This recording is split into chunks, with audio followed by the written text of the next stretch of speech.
दोस्तों आप सभी लोगों का मेरे यूट्यूब चैनल पर स्वागत है। दोस्तों आज के वीडियो में हम आयनों का इलेक्ट्रॉनिक कॉन्फ़िगरेशन के बारे में जानेंगे कि आयनों का इलेक्ट्रॉनिक कॉन्फ़िगरेशन कैसे लिखा जाता है। दोस्तों अधिकतर जब भी आयनों का इलेक्ट्रॉनिक कॉन्फ़िगरेशन दिया जाता है तो हमें अधिकतर कैट आयन का इलेक्ट्रॉनिक कॉन्फ़िगरेशन लिखने को दिया जाता है।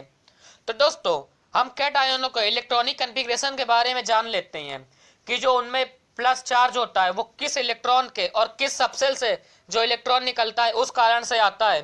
तो दोस्तों यहाँ पर लिखा हुआ है, सबसे पहले हम इसको पढ़ते हैं।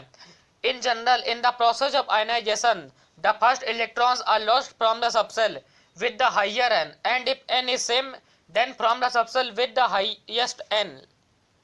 तो दोस्तों यहाँ पर आप देख सकते हैं कि आयनाइजेशन के प्रोसेस में सबसे पहला जो इलेक्ट्रॉन होता है वो उस सबसेल से निकलता है जिसके लिए एन की वैल्यू ज्यादा हो।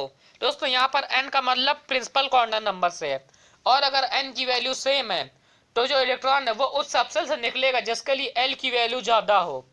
एल मतलब एजीम्यूटल क्वांटम नंबर। तो दोस्तों हम कुछ एग्जाम्पल के माध्यम से इसे अच्छी तरह से समझ सकते हैं। दोस्तों सबसे पहले हम सोडियम प्लस आयन का इलेक्ट्रॉनिक कॉन्फ़िगरेशन लिखेंगे। दोस्तों जैसा कि आप जानते हैं सोडियम का इलेक्ट्रॉनिक कॉन्फ़िगरेशन जो होता है, सोडियम का इलेक्ट्रॉनिक कॉन्फ़िगरेशन है 1s2 2s2 2p6 3s1। तो दोस्तों यहाँ पर जो n की वैल्यू सबसे ज्यादा है वो 3s के लिए है। तो दोस्तों यहाँ से जो इलेक्ट्रॉन निकलेगा सबसे पहला वो 3s से ही निकलेगा। तो दोस्तों यहाँ पर हमें सोडियम प्लस का इलेक्ट्रॉनिक कॉन्फ़िगरेशन लिखना है। तो दोस्तों यहाँ पर हम 3s से एक इलेक्ट्रॉन निकाल देंगे तो उसका सोडियम प्लस का इलेक्ट्रॉनिक कॉन्फ़िगरेशन हो जाएगा 1s2 2s2 2p6 3s0। तो दोस्तों यही सोडियम प्लस का इलेक्ट्रॉनिक कॉन्फ़िगरेशन हो गया। दोस्तों एक और एग्जांपल लेते हैं। दोस्तों यहाँ पर हम एल्युमिनियम प्लस आयन का इलेक्ट्रॉनिक कॉन्फ़िगरेशन लिखेंगे। दोस्तों जैसा कि आप जानते हैं एल्युमिनियम का जो इलेक्ट्रॉनिक कॉन्फ़िगरेशन होता है वो होता है 1s2 2s2 2p6 3s2 3p1। दोस्तों यहाँ पर n की वैल्यू 3p और 3s के लिए सेम है। तो दोस्तों इस कंडीशन में इलेक्ट्रॉन सबसे पहला इलेक्ट्रॉन वहां से निकलेगा जिसके लिए l की वैल्यू ज्यादा हो। दोस्तों s और p में p के लिए l की वैल्यू ज्यादा होती है, इसलिए सबसे पहला इलेक्ट्रॉन p से निकलेगा।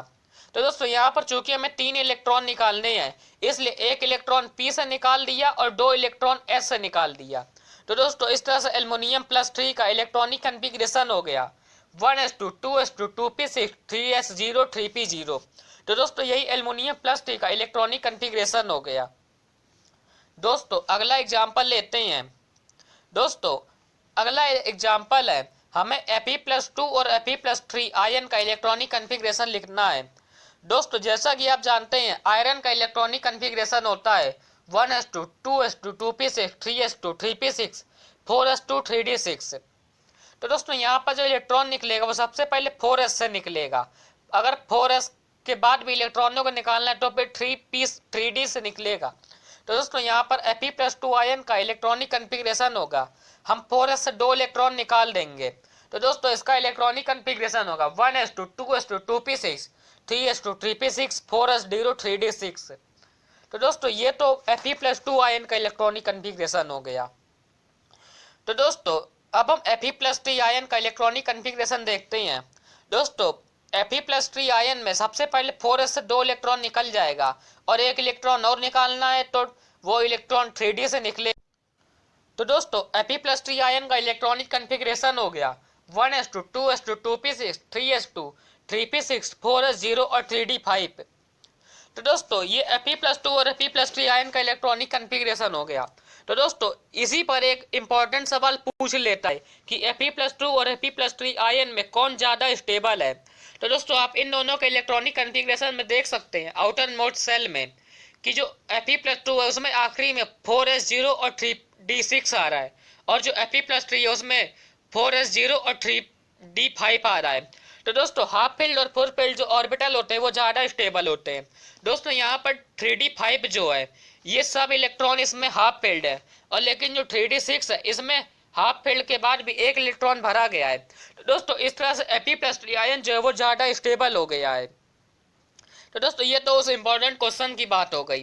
दोस्तों अब हम अपने अगले एग्जाम्पल की तरफ चलते हैं। दोस्तों हमें यहाँ पर निकेल+2 और निकेल+3 आयन का इलेक्ट्रॉनिक कॉन्फ़िगरेशन लिखना है। दोस्तों निकेल का जो इलेक्ट्रॉनिक कॉन्फ़िगरेशन होता है वो होता है 1s2 2s2 2p6 3s2 3p6 4s2 3d8। तो दोस्तों यहाँ पर जब हम दो इलेक्ट्रॉन निकालेंगे तो वो 4s से निकलेंगे, और जब 4s से भी इलेक्ट्रॉन निकालने के बाद अगर और इलेक्ट्रॉन निकालने हैं तो वो 3d से निकलेंगे।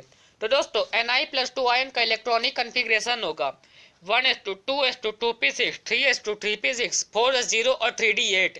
तो दोस्तों यहाँ पे 4s से दो इलेक्ट्रॉन निकल गए। दोस्तों अगर हमें निकिल से 3 इलेक्ट्रॉन निकालना हो तो हम 4s से 2 इलेक्ट्रॉन निकालेंगे और 3d से 1 इलेक्ट्रॉन निकालेंगे। तो दोस्तों Na+3 का इलेक्ट्रॉनिक कन्फिग्रेशन होगा 1s2 2s2 2p6 3s2 3p6 4s0 और 3d7। तो दोस्तों ये तो निकिल +3 का इलेक्ट्रॉनिक कन्फिग्रेशन हो गया। दोस्तों आज के वीडियो का लास्ट एग्जाम्पल लेते हैं। दोस्तों यहाँ पर हमें क्रोमियम+3 आयन का इलेक्ट्रॉनिक कन्फिग्रेशन निकालना है।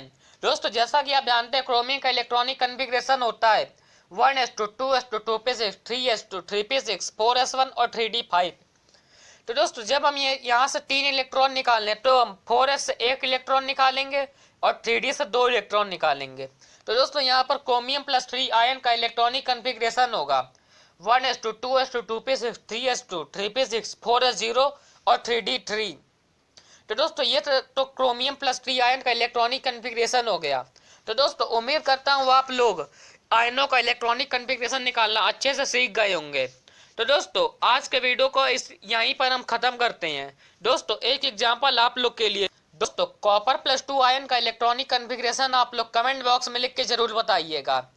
तो दोस्तों इस तरह से हमारा आज का वीडियो कंप्लीट होता है। दोस्तों उम्मीद करता हूँ आप लोग को मेरा वीडियो अच्छा लगा होगा। दोस्तों फिर मिलेंगे एक और नए वीडियो के साथ।